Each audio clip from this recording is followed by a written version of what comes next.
دروازہ کھٹکایا، 3 پیس کے اندر سوٹ پہنے ہوئے بندہ نکلا اور آیا تو مولوی صاحب نے کہا جی آپ نے فون کیا کہ میرے باپ کی ڈیتھ ہو گئی ہے، اس کو لے جائیں، آپ کے گھر میں تو یہ گانے بجانے ڈانس چل رہا ہے۔ تو اس نے کہا حضرت خاموش، آپ یوں آئیں گراج کے اندر میرے باپ کی میت پڑی ہے، اس کو لے جائیں کہ اس کی وجہ سے میری پارٹی نہ خراب ہو۔ کروڑوں پتی کا جنازہ یوں اٹھا، باپ کا بیٹے نے چہرہ نہ دیکھا۔ آج ہم کہتے ہیں ماں باپ اولاد کے لیے جائیداد بنائے، قبریں خراب کرے، لیکن جب مرنے کے بعد یہی اولادیں باپ کی نافرمان ہو جاتی ہیں۔ یہی اولادوں کو یہ پتہ نہیں ہوتا کہ اللہ کے گھر میں کیسے جانا ہے، قرآن کی تلاوت کیسے کرنی ہے، کھانے پینے کی بات نہیں، میرے رب نے جہاں رزق لکھا ہے اس جگہ سے انسان کو رزق مل ہی کر رہے گا۔ یہ انسان کی سوچ ہے میں پڑھ جاؤں گا، میں ترقی کر جاؤں گا، دنیا کی میرے پاس آ جائے گی۔ یہ پتہ نہیں ہے کہ پڑھنے کے بعد وہ پاگل بھی تو ہو سکتا ہے۔ کتنے لوگ ہیں جو پی ایچ ڈی کے پاگل پھر رہے ہیں۔ قرآن کا حافظ کبھی کسی نے دیکھ لیا ہو، کسی نے لکھا ہو کہ مولوی بھوکا مر گیا۔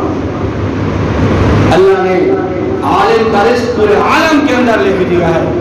آج ہمارے دلوں سے قرآن کی محبت یوں اٹھ گئے کہ قرآن پڑھنے کا ٹائم نہیں، اخبار پڑھنے کا ٹائم ہے نا ہمارے پاس، ٹی وی دیکھنے کا، کرونا کی سارے لہریں دیکھنے کا ٹائم ہے نا ہمارے پاس، قرآن پڑھنے کا ٹائم نہیں ہے نا۔ پھر یہی انسان جب موت کا وقت جائے گا، پھر جب یہ انسان قبر میں جائے گا، وہاں اس کو پتہ چلے گا کہ رب کی کلام کی کیا شان تھی، اللہ کے حکموں کو بجا لانے کی کیا شان تھی۔ کاش یہ پھر وہاں کہتا ربا آپ مجھے زندگی دے، میں دنیا میں جاؤں گا، ربا ایک لمحہ بھی تیری نافرمانی نہیں کروں گا۔ اللہ فرمائے گا انسان وہ زندگی تھی تو اس وقت کر کیا تھا، ابھی تیرے پاس اس طرح کا کوئی چانس نہیں دوبارہ واپس جانے کا۔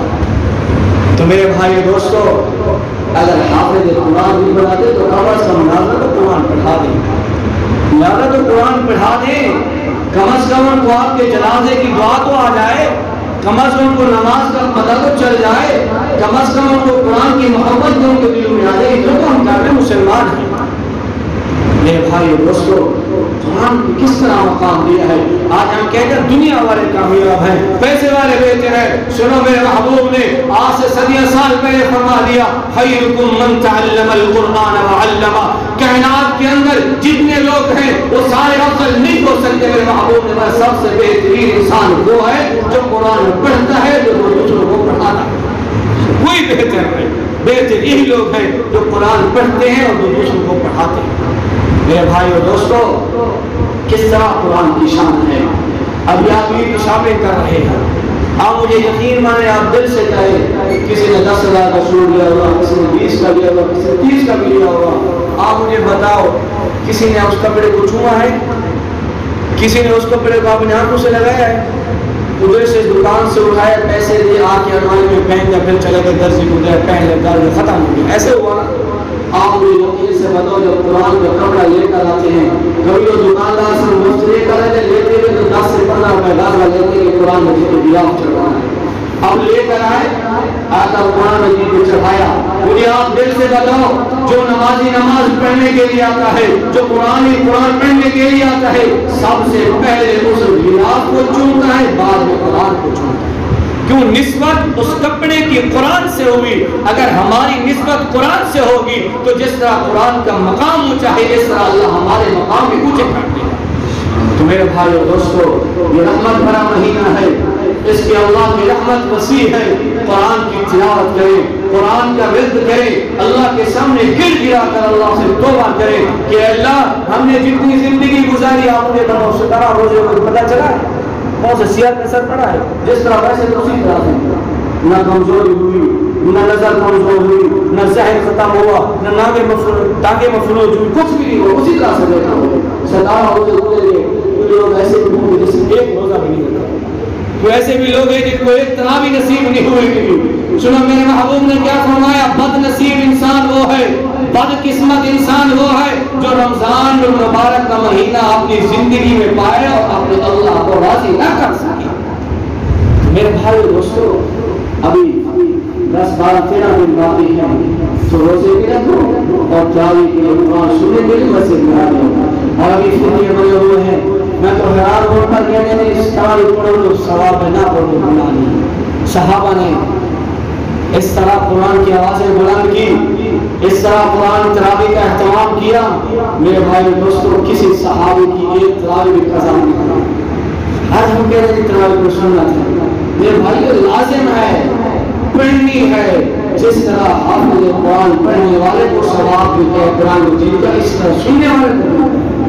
اور دوسری بات یہ ہے کہ اعتکاف پچھلے سال جو پابندیاں تھیں اس سال الحمدللہ کچھ 120 کی جو احتجاج کریں ساتھی، ایک تو 25 سے لے کر 40 سال تک کی جو ہے وہ ہماری نظر میں آ کر اعتکاف کیے بیٹھ سکتے ہیں.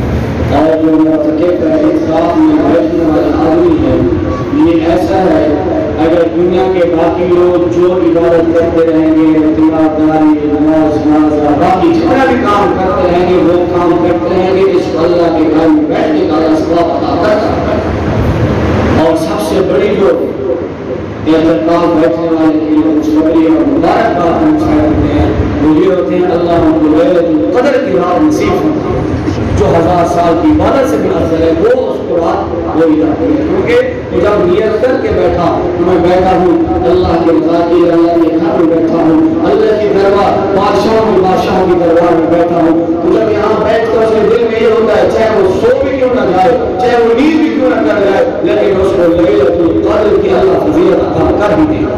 تو میرے بھائی دوستو، پہلے تو کوشش کریں جو ہمارے مقامی ساتھی ہیں، جو مسجد سے جڑنے والے ساتھی ہیں، تو جو بیٹھنا چاہیں اعتکاف کے لیے وہ ہمیں نام لکھا دیں.